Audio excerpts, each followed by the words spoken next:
Welcome to BC study circle.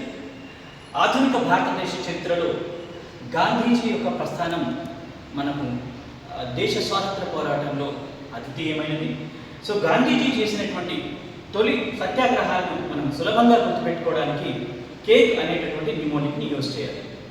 సహజంగా ఈ క్వశ్చన్కి సంబంధించి ఇది ఎప్పుడు జరిగింది అని చెప్పేసి క్రానలాజికల్ ఆర్డర్ లేకపోతే ఆ ఆర్డర్లో పెట్టమని చెప్పేసి మన ప్రశ్నలు వస్తుంటాయి. కన్ఫ్యూజన్కి గురి కాకుండా ఉండడం కోసం కేక్ అనేది ఈ సులభమైనటువంటి నిమోనిక్ ద్వారా గుర్తుపెట్టుకోవచ్చు.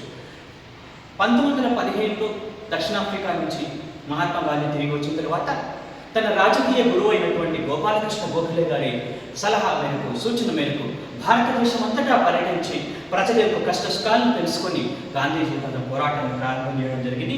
మొట్టమొదటి పోరాటం చంపారణ్లో 1917లో 1917లో ప్రారంభం చేయడం జరిగింది. ఇది బీహార్లో తింగ్ కతియా అనేటటువంటి నీలిమందు రైతుల కోసం ఇది పోరాటం చేయడం జరిగింది, విజయం సాధించడం జరిగింది. అట్లాగే తర్వాత అహ్మదాబాద్ మిల్లు కార్మికుల సమ్మె ఇది 1918లో జరిగింది. ఈ పోరాటంలోనే మొట్టమొదటిసారిగా గాంధీజీ జీవితంలో నిరాహార దీక్ష, హంగర్ స్ట్రైక్ అనేటటువంటి దాన్ని ఇక్కడ యూజ్ చేయడం జరిగింది. ఇది మనం ప్రధానంగా గుర్తుపెట్టుకోవాల్సి ఉంటుంది.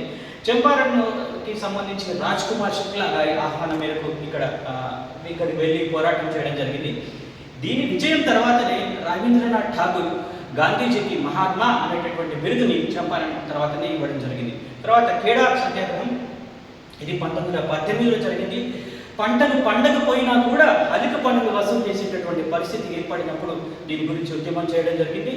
సర్దార్ వల్లభాయ్ పటేల్ కూడా ఇందులో పాల్గొనడం జరిగింది. వారి యొక్క రాజకీయ జీవితాన్ని కూడా ఇది పునాదిగా వేయడం జరిగింది. అంటే ఎగ్జిక్యూషన్ అంటే గాంధీజీ తన వ్యూహాలను అమలు చేశారు.